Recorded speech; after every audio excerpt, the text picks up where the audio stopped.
at makapagbigay ng suspension is if ever na mayroong order in the court for your suspension of your driver license or the director ng LTO ang siyang makakapag-revoke lamang ng inyong license. Wala pong karapatan diyang mag-revoke si law enforcer, si traffic enforcer. Wala silang karapatan. Sila ay automatic pwedeng magbigay ng ticket sa inyo.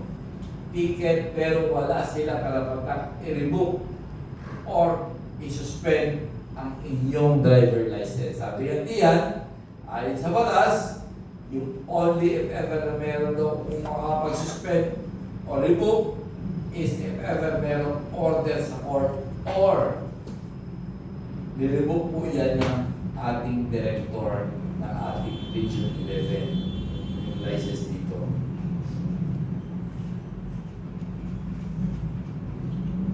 Then, sa international license naman, okay, an international driving permit often referred to as international driving license.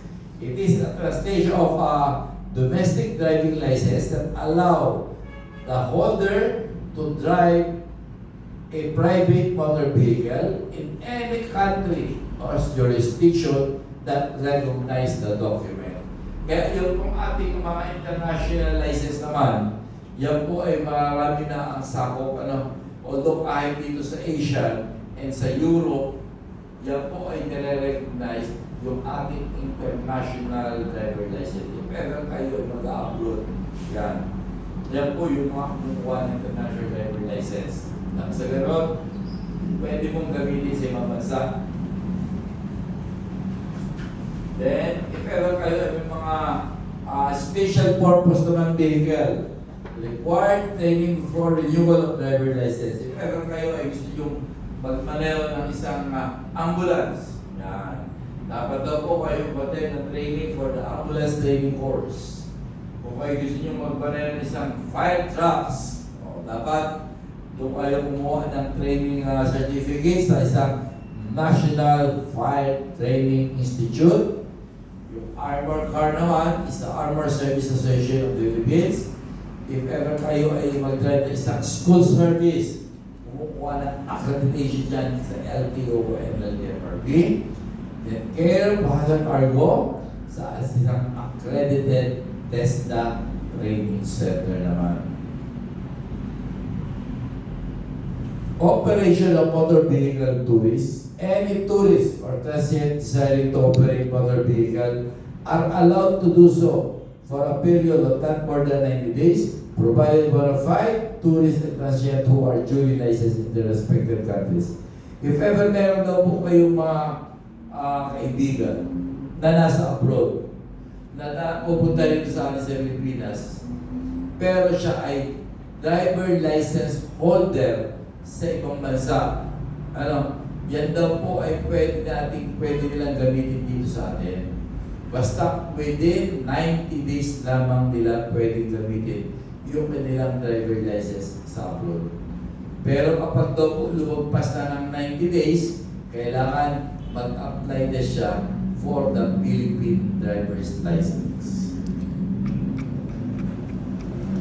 Driving Enhancement Program. Yan. Ito naman yung all holder of driving license for renewal shall be required to attend the TEP. Kaya nga yung TEP na to, Driving Enhancement Program, doon naman po para sa mga magre-renew ng driver license. Yan. Kailangan daw po umattend itong Driving Enhancement Program. Holder of delinquent driver license must attend the TEP and must pass the theoretical and practical exam. Usually, yung sa mga may mga delinquent na driver license o may mga violation, yan. Isa pa rin niya sa pinatong driving enhancement program.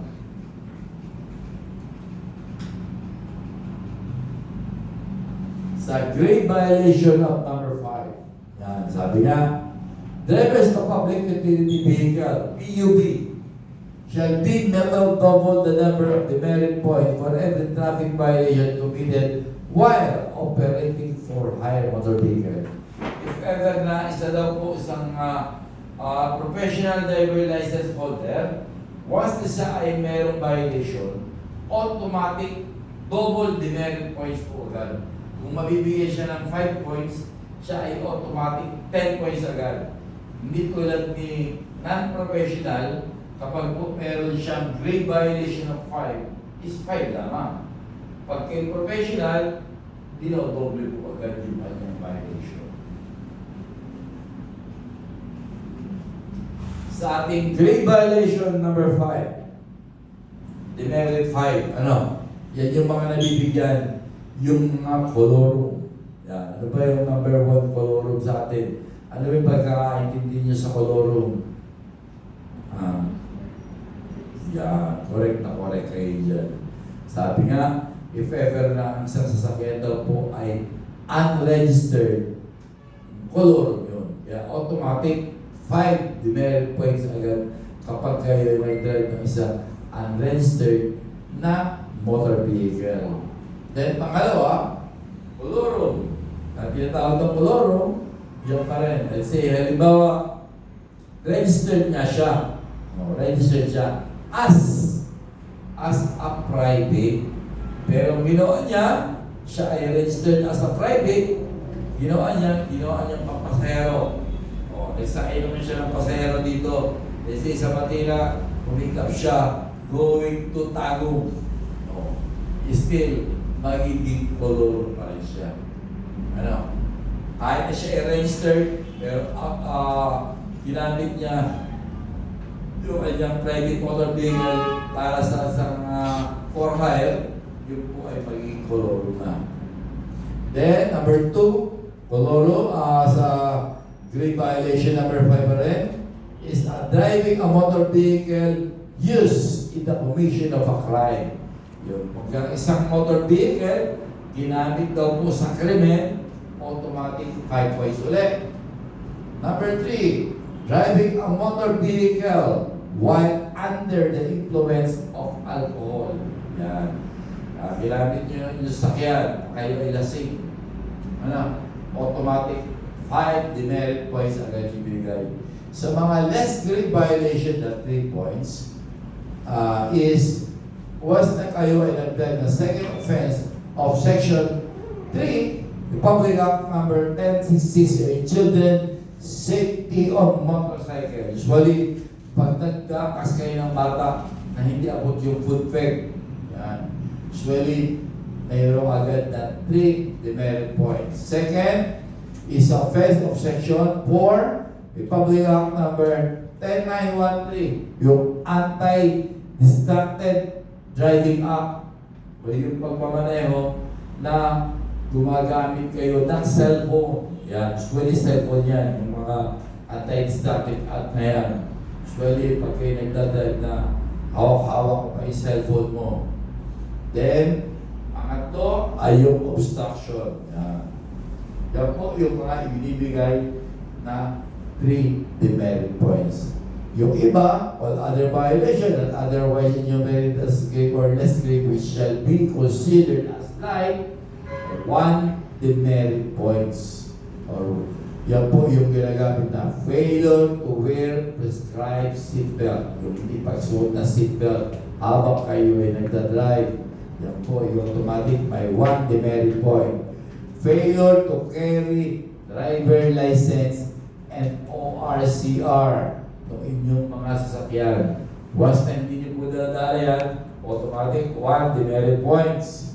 Then, overtaking on the working or the caution sign. Yan.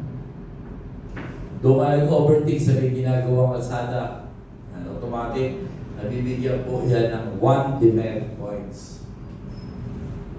Sa ating mga violation pa rin, yung 5 to 9 demerit points applicant for renewal ng driver license. Kapag kayo ay nag-renew at meron kayong 5 to 9 demerit points, automatic mag-a-attend ka muna ng driving enhancement program with assessment na 4 hours.